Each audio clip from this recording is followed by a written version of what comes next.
beautiful people. My name is Jane and welcome back to my channel. So the topic that we're discussing today is self-sabotage. Now, self-sabotage is something that I know personally because we used to be friends. But at some point, I realized our friendship was not favoring me, so I had to, cut ties. So we're going to be talking about what self-sabotage did to me and why we had to part ways. Now, self-sabotage is when you stop yourself, when you stand in your own way. So I'm going to start by telling a short story. Now, I had the idea of my channel 2-3 years ago. Had the idea, it was something that I wanted, but I always stopped myself. I always found reasons not to start the channel. I always found reasons why, it wasn't a good time. It wasn't meant to happen yet. I wasn't ready. There were just so many. I was basically the only one standing in my own way because there was nothing else stopping me besides me. So this went on and on and on until I realized, because at the time I didn't even know it was self-sabotage that was doing me. I didn't know I was the one.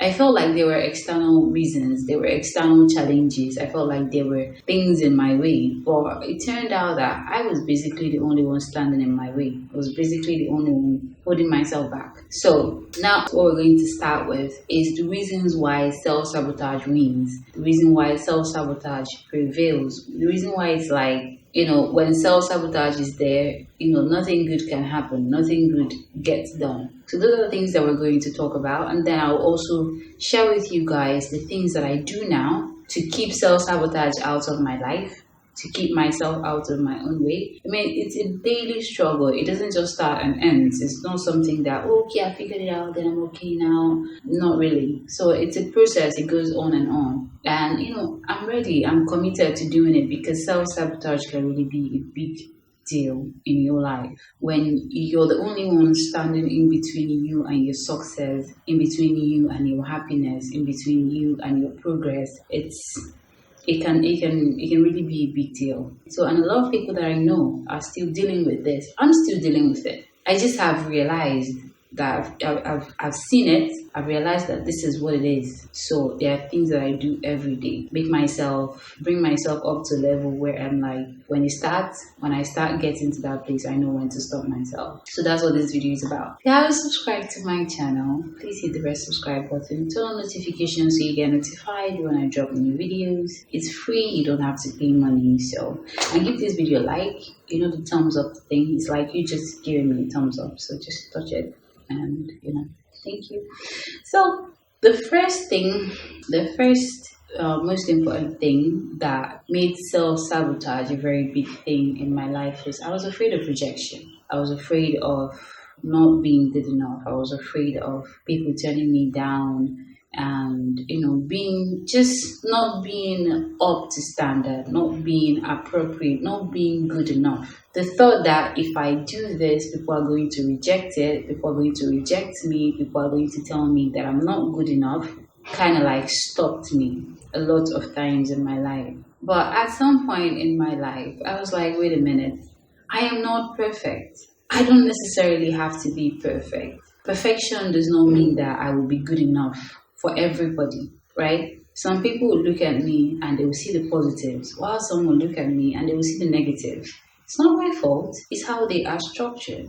There are people that when they look at something, they can't help seeing only the faults. They can't help seeing what's not there. And then there are people that when they look at you, they see all the potentials, all the things that you can be. So being afraid of rejection does not make any sense because at some level, we all experience rejections in our lives every day. But I'm just not going to be the person rejecting myself. It's okay for other people to, feel like I'm not good enough or reject me, but I'm not going to be the person doing it to myself because at the end of the day, all I have is me. Right? So that was very important. That was one of the first thoughts. When I became okay with rejection, I became okay with the fact that I might not be good enough. It changed a lot. It changed a lot for me personally.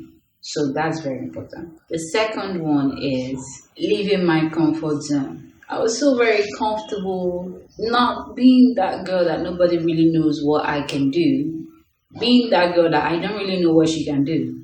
I just know that I have these thoughts in my head. I get these video ideas, I get this business ideas, I get this for, keeping it in, me being in my comfort zone, in that place where I'm comfortable, I have a 9 to 5, I'm able to do this and do that. I mean, it's like, it's a good life. Why should I want more? Right? Why should I risk everything? Why should I risk being rejected? Why should I risk when I could just be here and just be comfortable and just let it go? Like, there are people that are meant for that. It doesn't necessarily have to be me. I was wrong. I knew I was wrong, but that was basically what I told myself because I was afraid of my potentials. I was afraid of what I could be. I was afraid of being me because I felt like it might be too much. And I let me just tone it down for the people around me as well. So it's like we're all comfortable in our comfort zone, and I was wrong. So when I realized I was doing that, I set a goal for myself. I tried to do something new every month. Every month I'll try to try something that I've never done before in my life that is cheap, that I don't really have to like go out of my way to, or something challenging. It can be something little. It can be walking up to a stranger and just talking to them, starting a conversation or something. It's something that I wouldn't do normally, but I found the need to push myself out of my comfort zone. Sometimes do uncomfortable things to just like get myself to see possibilities, to see life from a different angle, to see what life can be aside what it is right now. So that was something that I had to do to help me combat self-sabotage. The third one is fear of failing. Now, fear is something that I know personally. Self-sabotage and fear works hand in hand. They are one and the same thing. I was afraid of failing, but what I did not realize at the time is that me stopping myself from those things has already made me a failure. Me not trying has already made me a failure. Me knowing the potentials I have, the possibilities out there for me, and not stepping into it has already made me a failure. So my fear of failing was basically an excuse because if I don't try, I've already failed. If I try, or when I try, there's a possibility that I might fail, but there's also a chance that I might succeed, right?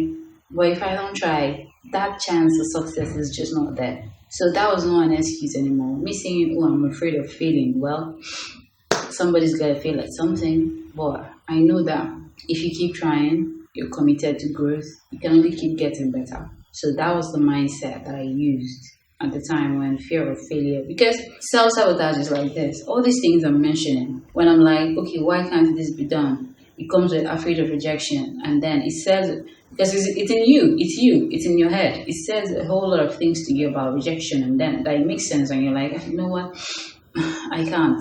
And then, but if you said something about rejection and that doesn't work, then it goes over to your comfort zone, how comfortable you are right now. If that doesn't work, it goes over to you could fail. So for me, it was like that. So when I dealt with rejection, I dealt with my comfort zone, I dealt with fear of failing. The next one that it threw at me was afraid of being seen. Now, if you know me, you know I'm a very private person. I'm very, very private. Like, I don't want to be that person that everybody knows. I want to be able to walk into somewhere discreetly, stay there, do my things, and just go without, having people staring at me or trying to. So it was a very big deal for me. I think for me, this was one of the reasons why I didn't really go far in my music career, because there was always that option of not going ahead with it, because I felt like if I was seen and if I was known, that would come with expectations, right? That would come with what I ought to be, what I ought to do. People expecting me to be a certain way, people finding out that I'm not perfect, or that, I'm a certain way, that it's going to come with opinions. Maybe opinions that I don't really want to like, so it was a thing that I kind of like, it took away the knowing that I have things in me that I could give. Yeah, I have, gifts, or I have abilities that I could share with people. It took that away from me, and I focused on my imperfections, on the things. So, and that's something with self-sabotage. You can't be your own cheerleader.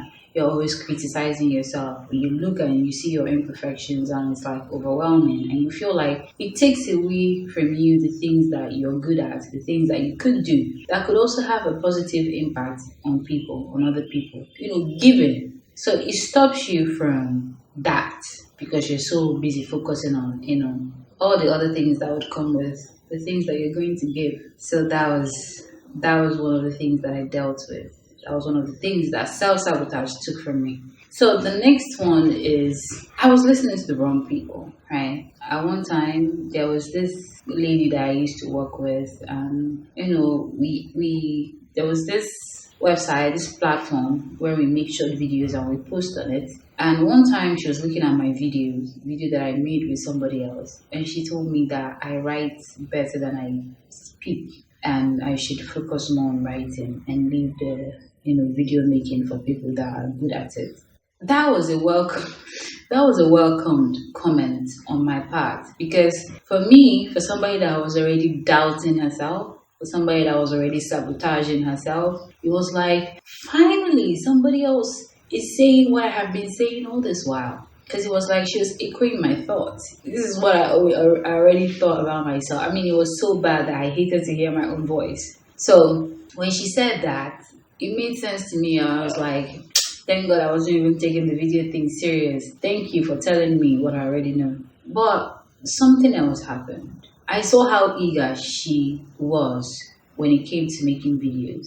And to be honest, guys, I'm not trying to be, but she sucks, right? When it comes to talking, she's very terrible. But she loved making videos so much. And in my head, one time I was watching her videos. In my head, I was like, this video is terrible. She knows it's terrible, definitely. Other people know this is terrible. But because she was the boss, they will still praise her and all that. But I know deep down inside, she knows it's terrible. But she did not stop. She never stopped. She kept doing it. Even though every video was basically the same, she didn't stop. She kept doing it. And in my head, that kind of like made the whole thing not make sense to me, because I was like, if you could shut me down the way you did, and you're making this terrible thing, but you keep making it, what does that say about me? Even if I am terrible at making videos, if I enjoy it, why should I not take your action, not your advice, but your action, and implement it in my own life and see how that goes for me? So for me, that was it. So most times, these are the things that we deal with. These are the things that I dealt with when I was dealing with self-sabotage. These are the weapons that you used against me, and it worked. The first one was my fear of rejection. The second one was leaving my comfort zone. The third one was my fear of failing. The fourth one was my fear. You see, fear is consistent. When it comes to self-sabotage, it's fear. Self-sabotage equals fear. I told you guys before, they both work hand in hand. Self-sabotage, the reason why you're not where you want to be, you're not who you want to be, you've not, started going to the gym, you've not committed to a meal plan, the reason why you've not quit your job, you've not started that business, you've not asked for that promotion, is because of fear, because you don't want to leave your comfort zone. What happens if I walk up to my boss and I say, I deserve that promotion, and he says, well, you deserve to be fired? Right? And that makes sense to you. So you choose to be in your comfort zone and not ask for what you're worth, for what you're due. You stay in your comfort zone because you have the fear of losing the whole thing. Right? That's how self-sabotage works. Self-sabotage equals fear.